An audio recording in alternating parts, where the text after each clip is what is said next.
So, you know, kind of doing a little patrol of the biome, keeping sight of that. Same with the factory.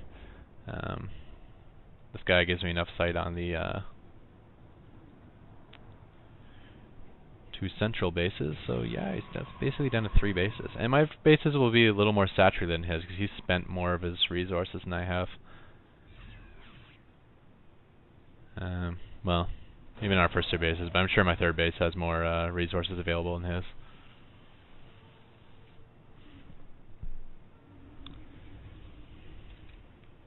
Yeah, so if you look at the average APM, he's actually at 113, so that doesn't mean a whole lot, but it's usually a sign of a fairly good opponent.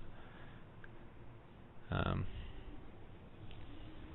you ever face an opponent like that, actually watch the replay from his view. You almost get a seizure just by how fast they're clicking around everywhere. I don't know, understand how they can do that much at once. I guess Starcraft 1 had so little automated things to it. Like, I'm always shift clicking and taking advantage of all the different automated things that can happen.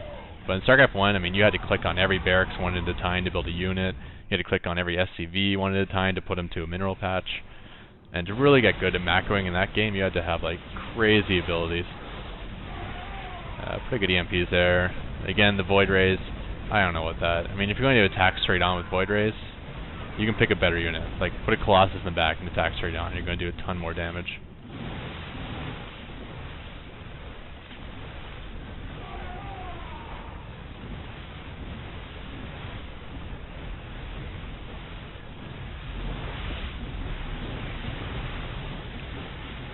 Yeah, so that is the match.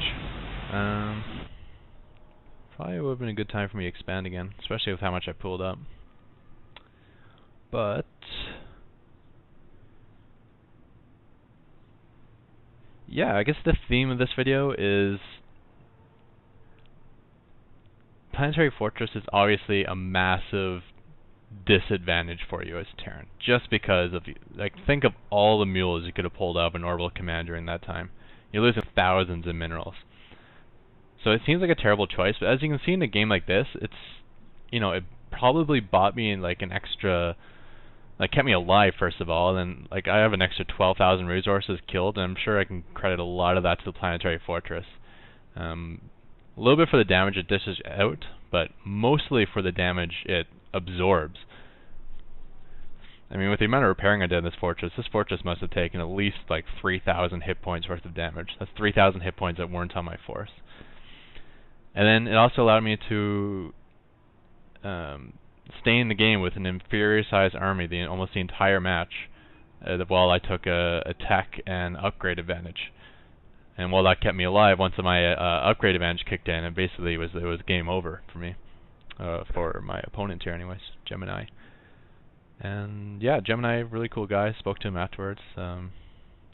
Pretty manner, as a new Starcraft lingo I'm picking up. Manner is apparently a verb now. And yeah, definitely opponent will probably kick my ass in the future, that's for sure. He seems pretty good at this game. Anything else I want to touch on? Yeah, probably, okay, I'm going to just kind of speak in future tense for myself here, because in my last commentary I mentioned I'm going to be answering questions in my upcoming YouTube videos. So I will be doing that, but keep in mind, before I even get that YouTube video posted about how I'm going to be answering questions, I'll probably already commentated like 2 or 3 more. So yeah, there's going to be like a little time gap where there's going to be 2 or 3 videos up on YouTube where I won't be answering questions, but I still will be doing it after that. Like, once I get your questions out there, I'll be answering them. So probably be 2 or 3 videos off for you. And yeah, I think I'll call an end to this replay. Thanks everyone, and probably more to come. Bye.